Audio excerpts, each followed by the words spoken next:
Hello everyone, welcome to Vision Study Hub. और आज हम डिस्कस करेंगे सीक्वेंशियल सीरीज़ में अर्थमेटिक प्रोग्रेशन के बारे में। तो आज हम लोग यहाँ पे डिस्कस करेंगे अर्थमेटिक प्रोग्रेशन के बारे में कि अर्थमेटिक प्रोग्रेशन क्या होता है सीक्वेंशियल सीरीज़ में और इसके बेसिस पे और कितने फार्मूले बनते हैं, और इस अर्थमेटिक प्रोग्रेशन का जो भी फार्मूला है उसे हम एक्सरसाइज के क्वेश्चंस में कैसे अप्लाई करते हैं। तो बात करते हैं अर्थमेटिक प्रोग्रेशन के बारे में।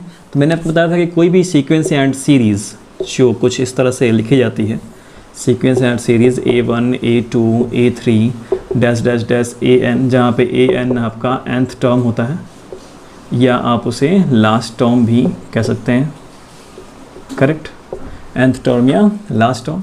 अब ये जो सीक्वेंस एंड सीरीज़ है ये AP में कब होगा, इसकी एक कंडीशन है। कंडीशन वो है कि AN+1 इक्वल AN+D ये हो, ये इसकी आप पहली प्रॉपर्टी भी आप इसको कह सकते हैं कि AN+1 इक्वल AN+D जो है वो बिलोंग करता है कैपिटल N से, यानी कि नेचुरल नंबर से, यानी कि N इक्वल 1 अगर हम पुट करें तो ये हो जाएगा A1+1 इक्वल A1+D, यानी कि A2 इक्वल A1+D फर्स्ट। फिर N इक्वल अगर 2 पुट करें तो ये आपका हो जाएगा 2+1 इक्वल A2+D, यानी कि A3 इक्वल A2+D। अब यहाँ से एक कंक्लूजन हमको मिलता है कि हमको A2 फाइंड करना है। अगर A2 मालूम करना है सेकेंड टर्म, तो हमको A1 में D ऐड करना पड़ेगा। D क्या करना पड़ेगा? ऐड करना पड़ेगा। और अगर A3 फाइंड करना है तो A2 में D ऐड करना पड़ेगा। और ये D यहाँ भी है, D यहाँ भी है, तो D है क्या? D में कुछ भी चेंजिंग नहीं है, इसका मतलब D क्या है? कॉमन डिफरेंस है।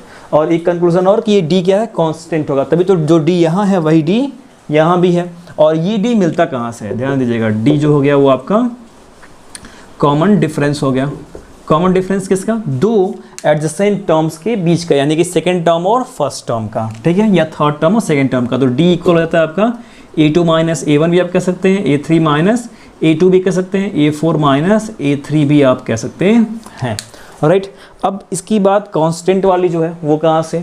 अगर A2 माइनस A1 में जो वैल्यू आती है सब्ट्रैक्ट करने पर, वही A3 माइनस A2 में भी आती है, वही A4 माइनस A3 में भी आती है, उतना ही डिफरेंस हर एक टू टर्म्स के बीच में आता है, तो वो D क्या हो गया? कांस्टेंट हो गया। और अगर ऐसा है तो हम कहें कि ये अर्थमेटिक ये जो सीक्वेंस है, ये सीरीज़ क्या होगा? ये अर्थमेटिक प्रोग्रेशन में है, यानी कि AP में है। राइट है, ये इसकी पहली प्रॉपर्टी। दूसरी प्रॉपर्टी क्या हो गई?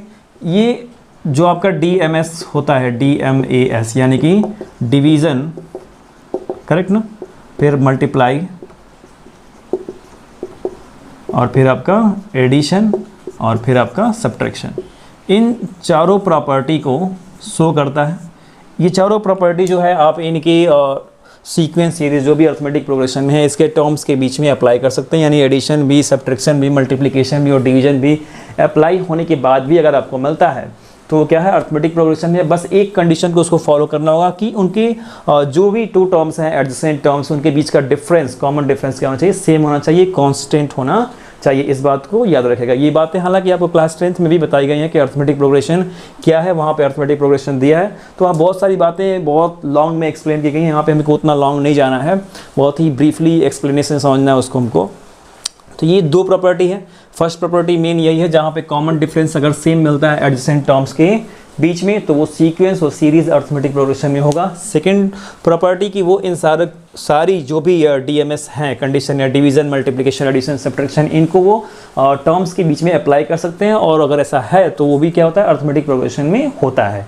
ये भी आप वहाँ पे कह सकते हैं। तो ये दो प्रॉपर्टीज़ के बेसिस पे हम डिसाइड करते हैं कि वो सीक्वेंस और सीरीज़ क्या है, अर्थमेटिक प्रोग्रेशन में है या नहीं है। अगर कॉमन डिफरेंस सेम नहीं आता है दो डिफरेंट टर्म्स के बीच में, या कहने का मतलब ये कि A2 माइनस A1 कुछ और आए, A3 माइनस A2 कुछ और आए, और A4 माइनस A3 कुछ और ही आए, यानी कि डिफरेंस अलग अलग आता है, तो वो AP में नहीं है। जो भी सीक्वेंस एंड सीरीज आपका पर्टिकुलर क्वेश्चन में दिया होगा वो AP में नहीं होगा, आप ऐसा कह सकते हैं। राइट, इतनी बात समझ में आ गई। तो ये अर्थमेटिक प्रोग्रेशन का बेसिक डेफिनेशन है, बहुत ही ब्रीफ में, कि कैसे आप पहचानेंगे कि अर्थमेटिक प्रोग्रेशन होता क्या है, और उस सीरीज़ को कैसे आप नाम देंगे कि ये अर्थमेटिक प्रोग्रेशन में है या नहीं है। राइट, इतनी बात तो सबको समझ में आ गई। अब कॉन्सेप्ट समझेंगे कि nth टर्म का फॉर्मूला क्या होता है और उसके बेसिस पे और कौन से फॉर्मूले बनते हैं। So students, pause the video and note it down. अब बात करते हैं nth टर्म के बारे में कि nth टर्म क्या होता है किसी अर्थमेटिक प्रोग्रेशन का, वो आपका हो जाएगा A N equal A plus N minus one into D. ठीक है, अब ये ए क्या है, ए यहाँ पे आपका फर्स्ट टर्म है, ठीक है, एन जो है आपका नंबर ऑफ टर्म्स दिखाता है, और स्मॉल डी जो है वो आपका कॉमन डिफरेंस दिखाएगा उस अर्थमेटिक प्रोग्रेशन का। इसे आप कैसे फाइंड करेंगे, a2 माइनस a1 या a3 माइनस a2 करके, ठीक है। कॉमन डिफरेंस क्या होता है, तो ये आपका first term, number of terms और कॉमन डिफरेंस हो गया। अब इसकी बेसिस पे आप nth टर्म जो है वो फाइंड कर सकते हैं। ये आपका nth टर्म है किसी AP का। इसके बेसिस पे और एक फार्मूला बनता है सम ऑफ n टर्म्स का, ठीक है, यानी कि Sn equal some of n terms, उसे Sn से दिखाते हैं।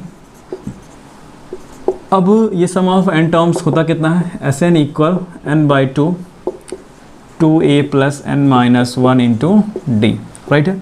ये आपका मेन फार्मूला हो गया सम ऑफ n टर्म्स फाइंड करने का। इसके बेसिस पे दो फार्मूले और बना देते हैं, 2a को एक्सपेंड कर देते हैं, तो ये आपका हो जाएगा a plus n minus 1 into D. अब यहाँ से इतना क्या है आपका an है, तो ये आपका हो जाएगा n by 2 a plus an, right, Sn की वैल्यू, या Sn equal n upon 2 a plus small l। an के प्लेसेस पे आप l भी तो दिखा सकते हैं, l इक्वल भी तो उतना ही होगा जितना an होगा, ठीक है, l plus n minus 1 into D, ठीक है, l equal a plus n minus 1 into D. तो an के प्लेसेस पे a प्लस एल भी रख सकते हैं। तो ये फार्मूला भी यूज़ कर सकते हैं, ये भी यूज़ कर सकते हैं, जो भी क्वेश्चन में दिया गया होगा, जो भी टर्म्स दिए गए हों उसके बेसिस पे आप इन दोनों फार्मूले को यूज़ कर सकते हैं। हालांकि ये जानना बहुत ज़रूरी है कि nth टर्म ही आपका लास्ट टर्म होता है, लास्ट टर्म भी आपको फाइंड करना होगा, तो nth टर्म के ही फार्मूले पे आप उसको फाइंड करेंगे। अब इसके बेसिस पे एक एग्जांपल समझ लेते हैं कैसे इसको अप्लाई करेंगे क्वेश्चंस में, पर्टिकुलर क्वेश्चन में कैसे इसको अप्लाई किया जाएगा। उसके बाद हम लोग एक बहुत ही इंपॉर्टेंट टॉपिक के बारे में डिस्कस करेंगे, अर्थमेटिक मीन के बारे में। अर्थमेटिक मीन किसका, अर्थमेटिक प्रोग्रेशन में किन्हीं दो टर्म्स की अर्थमेटिक मीन के बारे में हम लोग डिस्कस करेंगे। So students pause the video and note it down. अब वो जो एग्जांपल है अर्थमेटिक प्रोग्रेशन के nth टर्म के बेसिस पे हम लोग को समझना है, वो ये है कि फाइंड pth टर्म फाइंड करना है, ठीक है, किसका, एक AP का। इफ़ यदि nth term of an AP is small n, क्या है, nth टर्म स्मॉल n है और nth टर्म स्मॉल m है, राइट है। तो nth टर्म का फॉर्मूला आपका क्या हो जाता है, ध्यान दीजिएगा, nth टर्म का फॉर्मूला आपका an equal a plus n minus 1 into D. इसके बेसिस पे हमको इसको सॉल्व करना होगा। तो बात करते हैं nth टर्म की, जो दो क्लूज इसमें दिए गए हैं उसके बेसिस पे ही हम pth टर्म फाइंड करेंगे। pth टर्म भी आपको फाइंड करना होगा, तो उसका फॉर्मूला क्या हो जाएगा आपका, n के प्लेस पर p पुट कर दीजिए, ap equal a plus p minus 1 into D. ये आपका p टर्म का फॉर्मूला हो जाएगा। अब अगली बात, nth टर्म दिया है यानी कि m equal a plus m minus 1 into D equal small n, equation number 1। इसको इक्वेशन 1 मान लेंगे। nth टर्म, तो nth टर्म का फॉर्मूला अभी मैंने आपको दिखाया कि an equal a plus n minus 1 into D equal capital small n, ठीक है, और ये हो जाएगा आपका इक्वेशन नंबर 2। अब इन्हीं दो इक्वेशंस को सॉल्व करेंगे, चूँकि ए P equal A plus P minus 1 into D तो फॉर्मूला हो गया, बट यही वैल्यू हमारी नहीं होगी, इसमें हमको ए और डी की वैल्यू को पुट करना होगा। और वो हम कैसे लाएंगे, इन दो इक्वेशंस को सॉल्व करके, इक्वेशन 1 और 2 को सॉल्व करके हम ए और डी की वैल्यू को फाइंड करेंगे और उन्हीं वैल्यूज़ को यहाँ पे पुट आउट करेंगे, और उसके बाद जो भी वैल्यूज़ मिलेगी वही हमारा आंसर हो जाएगा। तो two equation 1 and 2, equation 1 and 2 से तो करना क्या है, सब्ट्रैक्ट करेंगे हम। यहाँ पे सब्ट्रैक्ट इसलिए डायरेक्टली कर रहे हैं क्योंकि यहाँ पे a जो है यहाँ से आपको इतना लेना है और यहाँ से इतना, a और a दोनों पॉजिटिव है तो सब्ट्रैक्ट करेंगे, तभी तो कोई एक वैल्यू उसमें अलग होगी, पॉजिटिव से नेगेटिव होगी तो तभी वो कैंसिल हो सके, राइट है। तो यहाँ से आपको वैल्यू मिलेगी m minus n into D equal n minus m, इस साइड का n माइनस m, और आप a से a कैंसिल हो जाएगा, ठीक है। तो इनको आप ओपन करेंगे m माइनस 1 इंटू डी और n माइनस 1 इंटू डी, तो आपको m minus n into D मिलेगा और यहाँ से आपको d की वैल्यू मिल जाएगी -1, ये जाएगा डिवाइड करेगा तो ये n माइनस m है, डन। तो d की वैल्यू को आप किसी भी इक्वेशन 1 में या 2 में पुट करेंगे तो आपको a की वैल्यू यहाँ से मिल जाएगी। तो 2 इक्वेशन 1, d की वैल्यू जब यहाँ पुट करेंगे तो m निगेटिव हो जाएगा, 1 पॉजिटिव हो जाएगा, और उसको उधर ले जाएंगे तो फिर m पॉजिटिव और 1 निगेटिव, यानी यही की चीज़ उधर मिल जानी है। तो a इक्वल आपका हो जाएगा n प्लस m माइनस 1, ये आपका a की वैल्यू होगी। अब इन्हीं को आपको इसमें पुट कर देना है।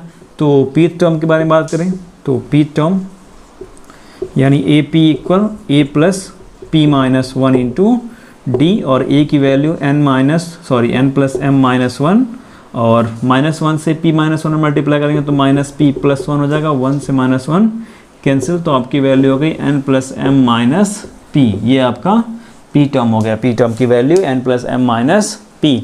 तो इस तरह से अप्लाई करेंगे nth टर्म के फॉर्मूले को क्वेश्चंस में, ठीक है। जो भी एक्सरसाइज के क्वेश्चन दिए गए उसमें आपको 18 टर्म, 16 टर्म, 20 टर्म फाइंड करने के बारे में पूछा सकता है। जरूर नहीं कि हर बार अल्फ़ाबेटिकल ही पूछा जाए, रियल नंबर्स के बेसिस पे न्यूमेरिकल कंडीशंस भी दी जाएगी और वहाँ पे आपको वैल्यू फाइंड करके शो करनी होगी, दिखाना होगा, राइट है। फिर उसके बाद सम ऑफ n टर्म्स, यानी कि बहुत सारे टर्म्स, जैसे कि आपका अर्थमेटिक प्रोग्रेशन दिया हो गया होता है A1, A2, A3 dash dash dash, तो ये अगर लास्ट टर्म नहीं दिया तो ये इनडिफिनिट प्रोग्रेशन हो जाएगा, और लास्ट टर्म अगर दिया है तो डिफिनिट प्रोग्रेशन हो जाएगा। तो इसमें जो टर्म्स दिए जाते हैं इनका सम फाइंड करने का वो फॉर्मूला होता है, तो वो आप फाइंड कर सकते हैं अगर आपको A, D और N की वैल्यू पता है तो। सभी के नहीं मालूम करनी होगी, जितने टर्म्स का सम फाइंड करने के बारे में पूछा जाएगा उतना हमको n के प्लेस पे वैल्यू पुट करना होगा। n उसमें है भी फॉर्मूले में, Sn equal n/2 2a plus n minus one into D. तो अब इसके बेसिस पे हम लोग समझेंगे अर्थमेटिक मीन क्या होता है, अर्थमेटिक मीन की वैल्यू क्या होती है, उसे कैसे फाइंड करते हैं, उसके बेसिस पे फॉर्मूले क्या होते हैं और क्या ऐसा है जिसकी वजह से वो स्पेशल है, इसके बारे में हम लोग डिस्कस करेंगे। So students pause the video and note it down. तो अब बात करते हैं अर्थमेटिक मीन के बारे में कि अर्थमेटिक मीन क्या है।